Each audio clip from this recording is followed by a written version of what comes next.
ॐ वर्णानामार्गसङ्घानां रसानां छन्दसामपि मङ्गलानां च कर्तारो वन्दे वाणी विनायकुः। भवानी शङ्करो वन्दे श्रद्धा विश्वासरूपिणः याम्यं विना न पश्यन्ति सिद्धः स्वान्तस्थमीश्वरम्। वंशी विभूषितकरानवनीरदाभात् पीताम्बराददरबिम्बफलान् धूष्टात् पूर्णेन सुन्दर मुखाददरबिम्बनेत्रात् कृष्णात् परं किमपि तत्त्वमहं न जानामि। नारायणं नमस्कृत्यं नरं चैव नरोत्तमः देवी सरस्वती व्यासं ततो जयमुदीरयेत्। निगमकल्पतरोगरितं फलं सुखमुखादमृतं द्रवसंयुतं पिबत भागवतं रसमालयं मुहुर्मुहुः रसिकाः भूभावुकाः। कण्ठे यस्य विराजते हि गरलं गङ्गाजले मस्तके वामाङ्गे गिरिराजराजतनया जाया भवानी स्थितः।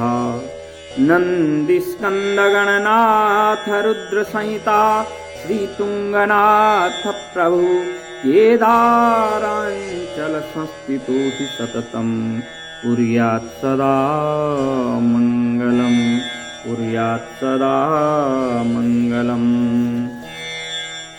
बोलो भवानी शंकर कैलाशपति महादेव की जय। बोलो कार्तिक महात्म्य की जय। बोलो राधा कृष्ण बांके बिहारी लाल की जय। बोलो भगवती जगदम्बा मैया की जय। बोलो तुलसी मैया की जय। बोलो गंगा मैया की जय। बोलो सत्य सनातन धर्म की जय। तो कल हमने सुनी है कथा कि व्रत किस प्रकार से करने चाहिए और व्रत में आहार और व्यवहार किस तरह का होना चाहिए। हमने कल जो है कार्तिक महात्म्य में यह कथा सुनी है। अब नारद जी पूछ रहे हैं, ब्रह्मा जी से कह रहे हैं कि हे परमपिता ब्रह्मा, हे विधाता, कार्तिक मास का कोई सुंदर व्रत कहिए। तब ब्रह्मा जी कहने लगे कि हे पुत्र, विधिवत जो परम पवित्र और पापनाशक नक्त व्रत है वह सौभाग्यवती स्त्रियों को अवश्य ही करना चाहिए। नारद जी ने प्रश्न किया कि हे ब्राह्मण, इस व्रत की क्या विधि है और कब करना चाहिए। तो ब्रह्मा जी ने कहा कि हे पुत्र, तुम्हारे स्नेहवश यह अति गुप्त कार्तिक मास का व्रत मैं कहता हूँ। तुम जो है ध्यान पूर्वक सावधान होकर के इस व्रत को सुनो। अश्विनी मास शुक्ल पक्ष की पूर्णिमा को प्रातः उठकर शौच आदि से निवृत्त होकर के, नित्य क्रिया से निवृत्त होकर के, मंजन आदि करके नदी तट पर, नदी संगम पर, सरोवर में, तालाब में, कुंड में, कुएं में या घर में ही जहां हो सके आप स्नान करें। व्रत के एक दिन पहले सिर न धोवें और व्रत वाले दिन विधि पूर्वक स्नान करके पवित्र मन से विधाता का स्मरण करें। विधाता कौन है? ब्रह्मा जी। उनका स्मरण करें तथा व्रत का संकल्प करें। अपने मन में जो व्रत रखते हैं उसके लिए सुबह जोत जला करके हाथ में जल ले करके और संकल्प कर लें कि हे विधाता, मैं ये व्रत किस लिए कर रहा हूँ। तो संकल्प करें, स्मरण करें कहें कि हे जगत कर्ता, आप मेरे पति की रक्षा कीजिए, मेरे संतान की वृद्धि कीजिए, मेरे संतान की रक्षा करिए, मेरे घर में धन धान्य की वृद्धि करिए और सुख समृद्धि की वृद्धि करिए। इस प्रकार से संकल्प बोल करके सूर्य को प्रणाम करें और सुंदर वस्त्र आदि आभूषण आदि धारण करें। अपने शरीर में भी सुंदर से वस्त्र धारण करें, आभूषण धारण करें। दिन के समय भोजन न करें और न ही जल पीवें, अर्थात भजन आदि में सारा दिन व्यतीत करें। वो दिन जो है सारा भजन आदि भगवान के ध्यान में लीन होकर के व्यतीत करें। ब्रह्मा जी कहने लगे, हे पुत्र, सायंकाल को हमारा अर्थात ब्रह्मा जी का पूजन चांदी के पात्र में दूध डाल करके। अब चांदी का पात्र नहीं होगा तो मिट्टी का पात्र ही सही, उसमें दूध डालें। सोना, चांदी, तांबा या मिट्टी से हमारी मूर्ति बनाएं। जो आपके पास उपलब्ध है उससे हमारी मूर्ति बनावें, उसको वस्त्र पहनाएं, विधि पूर्वक हमारा पूजन करें। जिस प्रकार की पूजन विधि होती है पंचोपचार, उस प्रकार से हमारा पूजन करें। और चांदी के पात्र में रखे हुए दूध को सोने की मथनी से मथें। अब चांदी का पात्र नहीं है तो मिट्टी का पात्र ही सही, अगर सोने की मथनी नहीं है तो हाथ की उंगलियां ही सही, उससे उस दूध को मथें और साथ ही मथते हुए ब्रह्मा जी से प्रार्थना करें, मुझे भोग आदि के लिए गो प्रदान करें, मेरी संतति को बढ़ावें, मेरे पति को धन धान्य से युक्त करें और चिरंजीवी कर दें। बहुत से दास तथा दासी गण मुझे प्रदान करें। इस प्रकार से भगवान से प्रार्थना करें। आज तो गौ कौन मांगता, आज तो गाड़ी मांगते हैं, गौ तो मांगते नहीं कोई। पहले जमाना होता था हर घर में गाय होती थी, वहीं से तो वो पड़ता है कि पहली रोटी गाय की। अब तो पहली रोटी उस गाय की होती है जो गाय पता नहीं घूम सिर्फ रोटी ही खा रही है दिन भर। तो पहले गौ मांगते थे।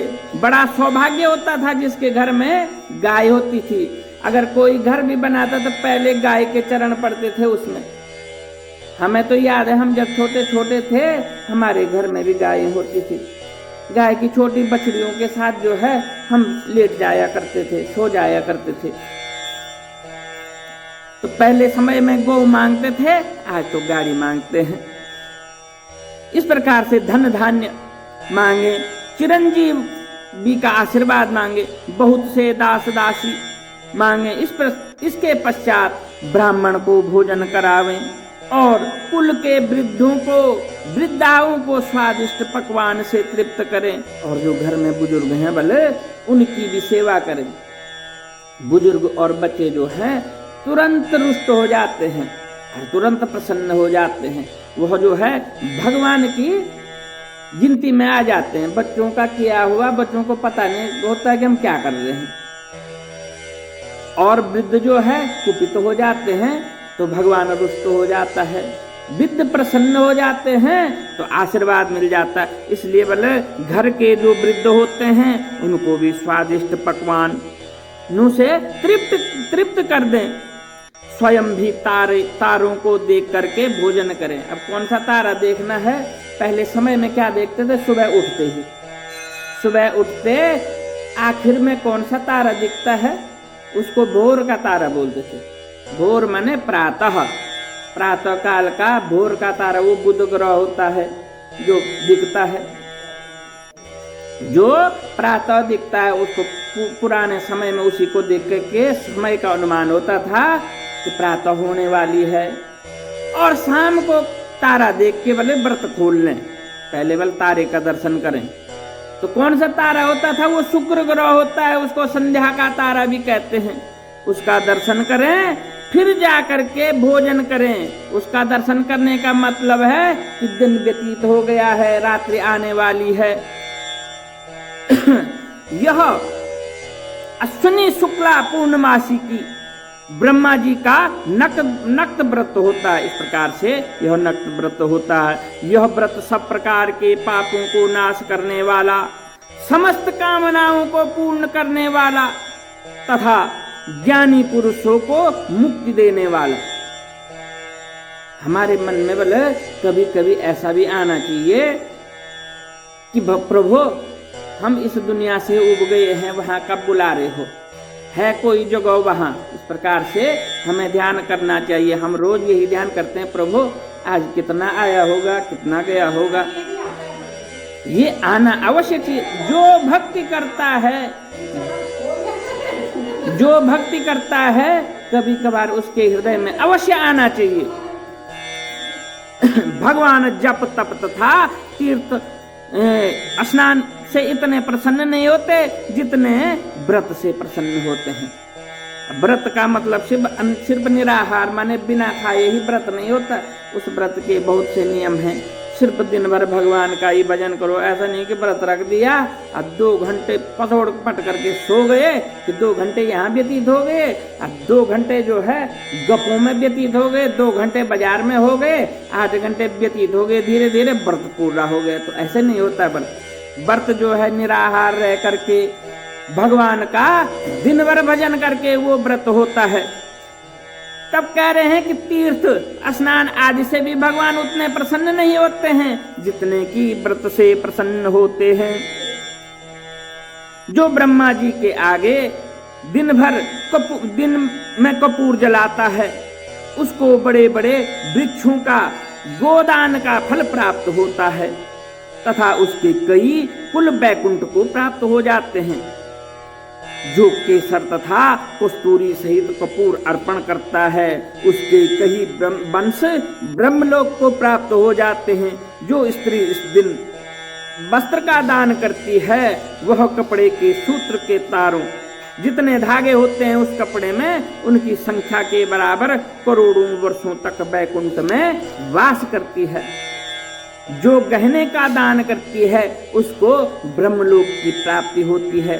जो स्त्री हृदय में ब्रह्मा जी का रूप तथा मुख से ब्रह्मा जी का नाम लेती है, माथे पर निर्माल्य चंदन धारण करती है, वह सदैव पतिव्रता रहती है। इसी प्रकार अश्विन शुक्ला पूर्णमासी को स्नान पूजन, ब्राह्मणों को भोजन, वृद्धजनों का पूजन करती है और सायंकाल को ब्रह्मा जी का पूजन करती है और ब्रह्मा जी से प्रार्थना करती है कि हे ब्रह्मा जी, यह व्रत मैंने आपके निमित्त किया है, आपके निमित्त किया है। इस व्रत में जो भी त्रुटियां हों, जो भी कमियां हों, आखिर में वही होता है, हम काम कर लेते हैं और 100 गलतियां पीछे रह जाती हैं। इसलिए आखिर में क्षमा मांगना चाहिए। प्रभु करने करवाने वाले तो आप हैं। अब मुझसे जो भी गलतियां हुई होंगी, मैंने अपनी बुद्धि के सामर्थ्य के अनुसार आपका व्रत किया है, इसलिए मेरे व्रत का मुझे पूर्ण फल देना। तो ब्रह्मा जी कह रहे हैं इस प्रकार से इस कथा को सुनने वाला, इस कथा को पढ़ने वाला जो है अश्वमेध यज्ञ के फल का प्राप्त का भागी हो जाता है। बोलो कार्तिक महात्म्य की जय। कमल नेत्र कटि पीतांबर अरर मुरली गिरिधरम मुकुट कुंडल करल कुटिया सांवरे राधेवरम फूल जमुना धेनु आगे सकल कुपियन मनहरम पीत वस्त्र गरुड़ वाहन चरण सुकनित सागरम करत केल कलोल निसदिन कुंज भवन उजागरम अजर अमर डोल निश्चल पुरुषोत्तम अपरापरम दीननाथ दयाल गिरिधर कंस हिरण कुशहरणम गल फूल बाल विशाल लोचन अधिक सुंदर केशवम बंशीधर वसुदेव छैया बलि छलो श्री वामनम जल डूबते गजराख दीनो लंका छेद्यो रावणम सप्तदीप नवखंड 14 भवन कीनो एक पदम द्रौपदी की लाज राखी कहाँ लोप माँ करम लीनानाथ दयाल पूरण करुणमय करुणाकरम कवि दत्त दास विलास निसदिन नाम जपनित नागरम प्रथम गुरु के चरण बंधु यस्य ज्ञान प्रकाशितम आदि विष्णु जुगादि ब्रह्मा सेविते शिव शंकर श्री कृष्ण केशव कृष्ण केशव कृष्ण यदुपति केशवम श्री राम रघुवर राम रघुवर राम रघुवर राघवम श्री राम कृष्ण गोविंद माधव वासुदेव श्री वामनम मत्स्यकाच्छवरा नरसिंह पाहि रघुपति पावनम मथुरा में केशव राय विराजे मुकुल बाल मुकुंद जी श्री वृंदावन में मदन मोहन गोपीनाथ गोविंद जी धन्य मथुरा धन्य गोकुल जहाँ श्यापति अवतरे धन्य यमुना नीर निर्मल ग्वाल बाल सखावरे नवनीत नागर कर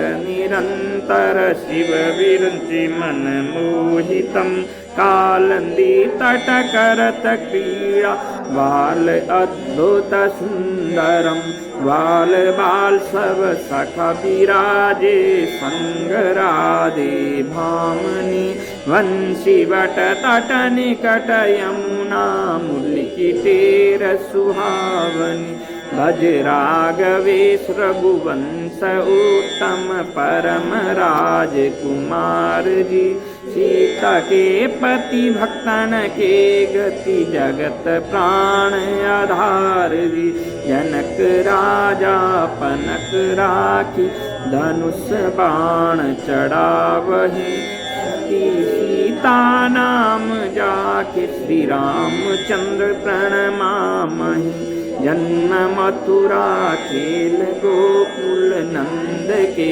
हृदय नंदनम बाल लीला पतित पावन देव की वसुदेवकम श्री कृष्ण कलिमल हरण जाके जो भजे हरि चरण को भक्ति अपनी देव माधव भव सागर के तरण को जगन्नाथ जगदीश स्वामी श्री बद्रीनाथ विश्वम्बरम द्वारिका के नाथ श्रीपति केशवम प्रणमाम्यहम् श्री कृष्ण अष्टपद पढ़त निसदिन विष्णु लोक सगच्छतम् श्री गुरु रामानंद अवतार स्वामी कविदत्त दास समाप्तकम् बोलो कार्तिक महात्म्य की जय हर की जय।